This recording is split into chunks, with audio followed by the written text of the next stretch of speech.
My name's Ned. This little guy right here, his name is Jai. And today we're going to be building the best Power BI environment setup, at least in my opinion, from scratch. All right, let's jump in. So for this video, I'm going to assume that you have four things already set up. The first is kind of obvious, and that's a Microsoft Fabric capacity, which I have right here. As you can see, I've got 19 days left on my trial. The second is I'm going to assume that you have a Microsoft Fabric Notebooks workspace and that you've downloaded and uploaded my GitHub commit notebook. And then the third is that you have a production workspace with some production reports in it. And the fourth is that you have an Azure DevOps repo with a project not yet created, but an organization created. Now, if you haven't seen my previous video on this topic, I'll link it down below in the video description. That said, what we're going to be building is we're going to be building this diagram right here. Now, in this diagram, we have three workspaces.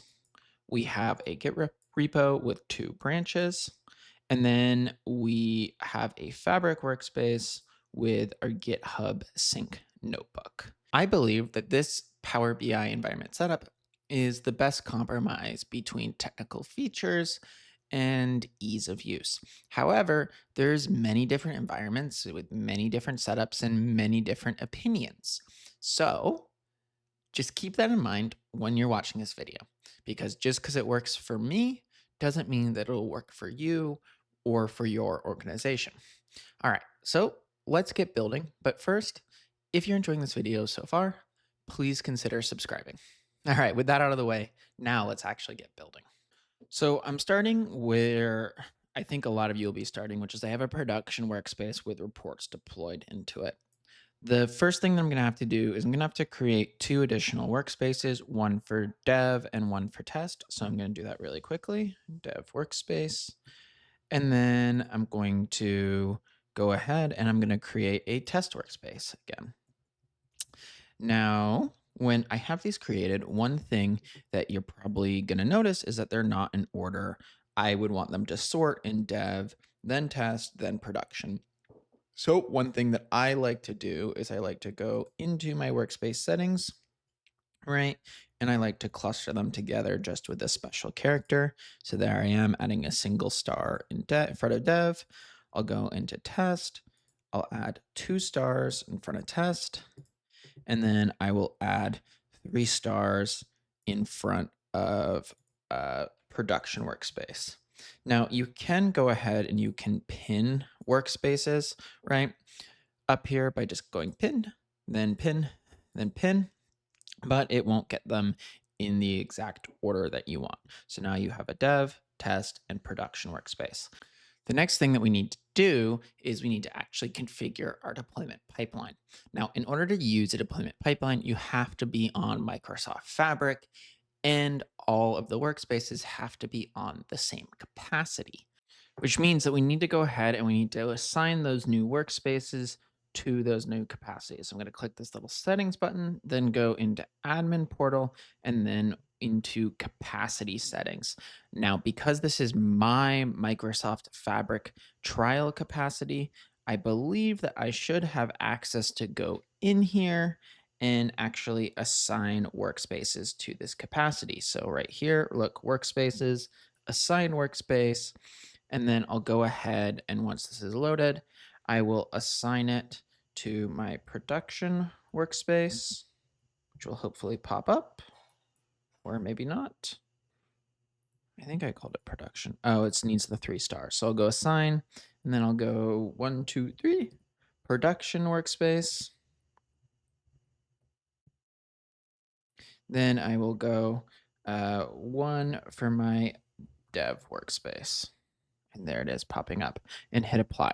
So now that all 3 are all on my trial capacity, and we might need to reload this one more time. So now that all 3 are now on my Microsoft Fabric trial capacity, I can then hit the 3 dots right here and then go into deployment pipelines. I can then create a new deployment pipeline, and I can call this deployment pipeline something like my pipeline, and then hit next. Now I will actually select all of my stages. So the first thing that I am going to go ahead and do is I am going to name it production, test, and then development, and keep those names. And then in these stages, I'm going to assign my production workspace. Then I am going to go ahead and assign my test workspace. The next thing that we need to do right here is we need to actually do a copy back. Now, Microsoft actually changed their UI for this, which is kind of interesting, but I find in the old UI, you can go right here and then you can click this button, which is deploy from a previous stage. There's probably a way to do this in the new UI, but I'm just not familiar enough with it uh, to access that setting. Once you've done this, what you'll see is that you now have a production workspace and a test workspace, and it's identifying differences. So if I hit this difference right here, what you'll see is that I have two reports that aren't in the previous stage. So I'll hit these three dots and then hit deploy backwards, at which point it'll then copy back. That said, just because it works really simply here on this video doesn't mean that it'll work really simply for you. Prepare for a struggle with this copy back process. It's very possible that even though this might be able to copy back like 90% of your reports, you might have to end up deleting kind of your older ones and then bringing them back through the pipeline, which is a huge pain and a little bit of a blocker. Also, if you have any data flows in your production workspace, they will also need to exist in the test workspace. Um, and that can be a real challenge. So, what I like to do is I actually like to sometimes put my data flows in with the Microsoft Fabric items. That way, the connection is staying the same between all of these environments. Alternatively, you could also set up a separate deployment pipeline or workspaces just for your data flows if you're using them. Okay, but that said, we now have executed a copy back. So now we are going to select our dev. We're going to assign that workspace. And as you can see right here, we have a green circle showing that they are in sync. So now we will go deploy backwards one more time, and we will deploy from our test into our dev. So at this point, we now have a fully configured dev, test, and production workspace, which is really exciting, which then brings us into the next stage that we have here. We need to start to configure our GitHub repos. So I'm going to go into my projects here, and I'm going to title this GitHub demo, and I'm going to go ahead and create this project. Once this project has been created, which it should be any second, I'm then going to go into repos, and you can do an initial commit from your computer, but instead I'm just going to go initialize right here, and I'm going to configure two branches. So we already have our main branch configured. So the next branch I'm going to configure is going to be my dev branch. And it's going to say, hey, you can't have spaces. So I will go ahead and I'll configure my dev branch right here. And this will be the main branch that people are merging into and merging out of. So this is what will sync to our dev workspace. And then our main branch is essentially just going to kind of be a backup and operate as a backup. If you don't like the idea of having a dev branch essentially operate as like a default branch, that is fine. A different approach to this would be that you actually create two repos, one just to kind of serve as a backup and one to serve as a dev branch. Up to you. I know there's a lot of people that are really opinionated about Git. This is just the way I like to do it. And the reason for that is because most BI teams, quite a few of the developers are not actually super familiar with Git, and they find this deployment UI a lot easier to use. So going back over here into this dev workspace, what you can then see is I can then go over here into this workspace. I can then go into Git integration, click Azure DevOps. My organization will be the organization. GitHub, oh, I called it Debo. I guess that's okay. And then my branch right here will be dev branch, and I will title this Power BI reports, right? And I'll hit connect and sync, and it will go ahead and it'll sync this right up here. And as you can see with my source control, I now have changes and they're all committed. I will then go into my production workspace right here, do the exact same thing, only instead of selecting the dev branch, I will go ahead and I will select main, and I'll call this Power BI reports, and then hit connect and sync. And then I will also go into my Fabric workspace, which is where I have this notebook right here.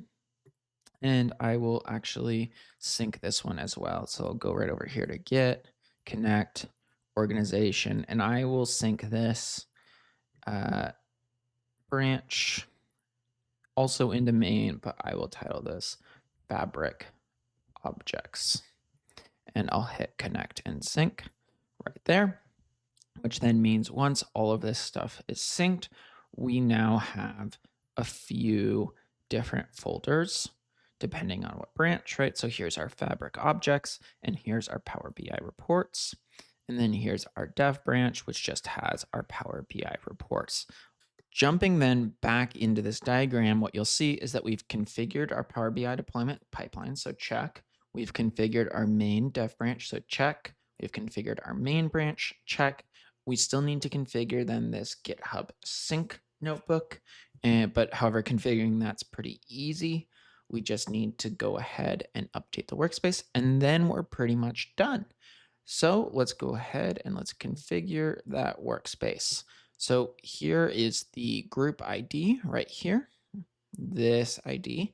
So all we then need to do is we need to go into our Fabric notebook, go over here into our GitHub notebook, and we just need to update this workspace ID to the appropriate workspace ID. At that point, we can then go back into our notebooks and then we can schedule it by clicking these three dots and just scheduling it to run once a day. So that's the entire pipeline setup. Let's see how it works. So let me go find a junk Power BI report and let's move it all the way through our pipeline. The first thing that we're going to do is we're going to go ahead and we're going to hit publish and we're going to hit save. And then we are going to publish into our dev workspace. So I'll go ahead and I will publish up into our dev workspace. So here it is loading. The next thing that I'm then going to do is I'm going to go back over here into Microsoft Power BI.